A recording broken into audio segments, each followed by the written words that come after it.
I found that nothing in life is worthwhile unless you take risks. Nothing. Nelson Mandela said, "There is no passion to be found playing small and settling for a life that's less than the one you're capable of living."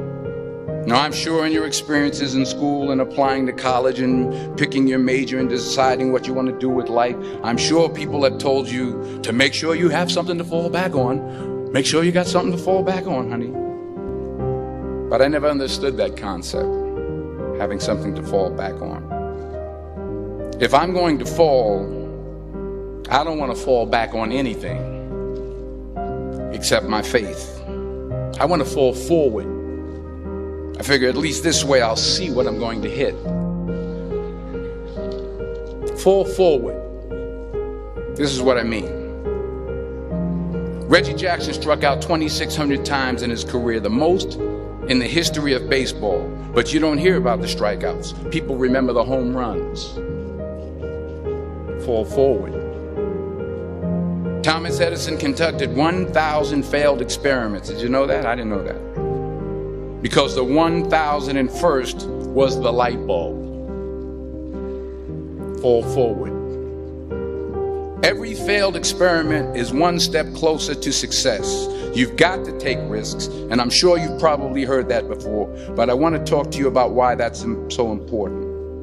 First, you will fail at some point in your life. Accept it. You will lose. You will embarrass yourself. You will suck at something. There's no doubt about it. And I know that's probably not a traditional message for a graduation ceremony, but hey, I'm telling you, embrace it, because it's inevitable. And I should know. In the acting business, you fail all the time. Early on in my career, I auditioned for a part in a Broadway musical. Perfect role for me, I thought, except for the fact that I can't sing. So I'm in the wings, I'm about to go on stage, but the guy in front of me, he's singing like Pavarotti. He's just, and he's just going on and on and on. And I'm just shrinking, I'm getting smaller and smaller. So they say, "Oh, thank you very much, and you'll be hearing from us."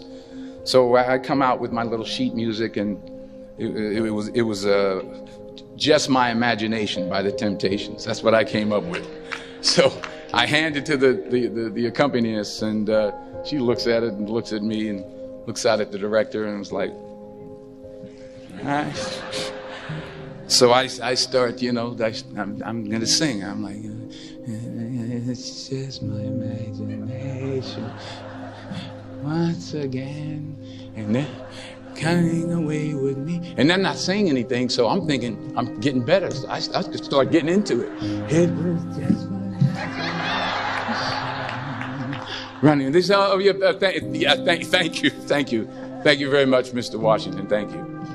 So I assumed I didn't get the job. But the next part of the audition, he called me back. The next part of the audition is the acting part of the audition. So I'm like, hey, okay, maybe I can't sing, but I know I can act. So they pair me with this guy, and again, I didn't know about musical theater. And musical theater is big, so they can reach everyone all the way in the back of the stadium. And I'm more from a realistic, naturalistic kind of acting where you actually talk to the person next to you. So I don't know what my line was. My line was, "Well, hand me the cup." And his line was, "Well, I will hand you the cup, my dear. The cup will be there to be handed to you." I said, "Oh, okay." "Well, should I give you the cup back?" "Oh, yes, you should give it back to me, because you know that is my cup and it should be given back to me." I didn't get the job. But here's the thing. I didn't quit. I didn't fall back. I walked out of there to prepare for the next audition, and the next audition, and the next audition. I prayed. I prayed. And I prayed. But I continued to fail and fail and fail. But it didn't matter, because you know what? There's an old saying, you hang around the barbershop long enough, sooner or later you're going to get a haircut. So you will catch a break, and I did catch a break. Last year, I did a play called Fences on Broadway. Someone talked about it. Won the Tony Award. And I didn't have to sing, by the way. But here's the kicker. It was at the Court Theater. It was at the same theater that I failed that first audition 30 years prior. The point is, every graduate here today has the training and the talent to succeed. But do you have the guts to fail? Here's my second point about failure. If you don't fail, you're not even trying. I'll say it again. If you don't fail, you're not even trying. My wife told me this great expression. To get something you never had, you have to do something you never did. Les Brown's a motivational speaker. He made an analogy about this. He says, imagine you're on your deathbed, and standing around your deathbed are the ghosts representing your unfulfilled potential. The ghost of the ideas you never acted on. The ghost of the talents you didn't use. And they're standing around your bed, angry, disappointed, and upset. They say, we came to you because you could have brought us to life, they say. And now we have to go to the grave together. So I ask you today, how many ghosts are going to be around your bed when your time comes?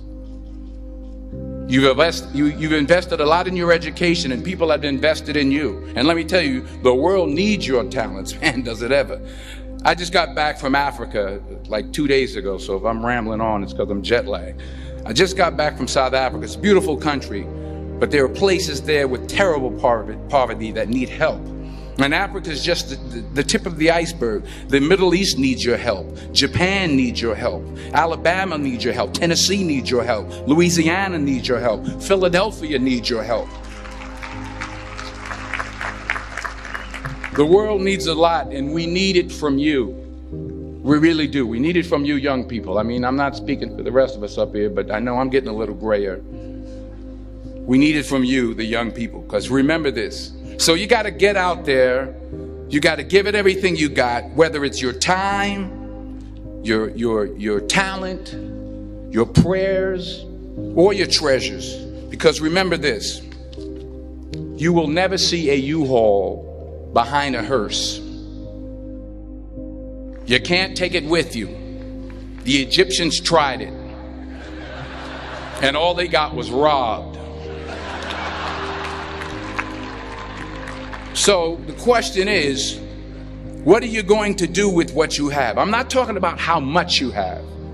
Some of you are business majors. Some of you are theologians, nurses, sociologists. Some of you have money. Some of you have patience. Some of you have kindness. Some of you have love. Some of you have the gift of long suffering. Whatever it is, whatever your gift is, what are you going to do with what you have?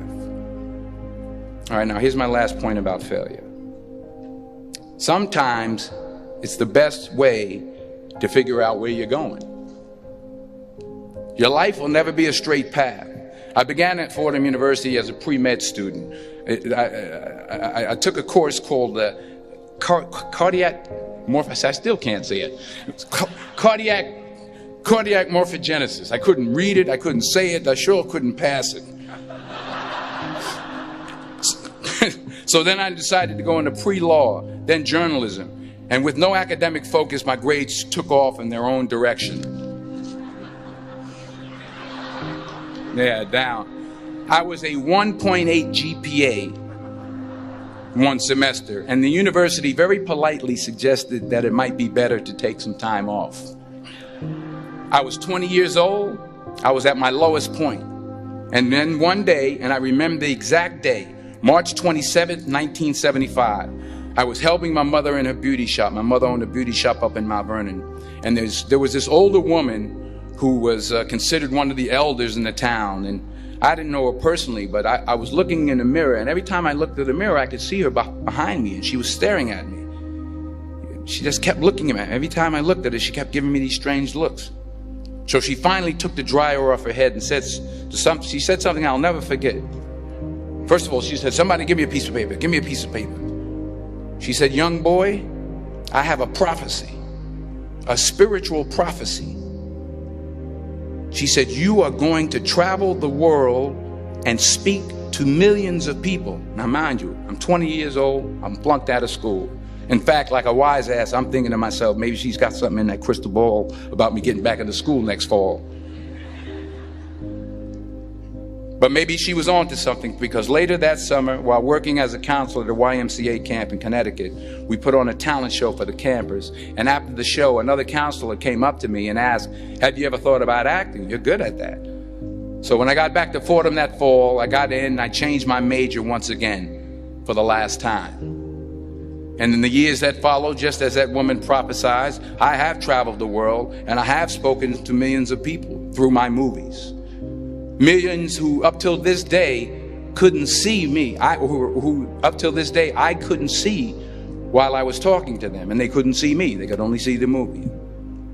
They couldn't see the real me. But I see you today, and I'm encouraged by what I see, and I'm strengthened by what I see, and I love what I see.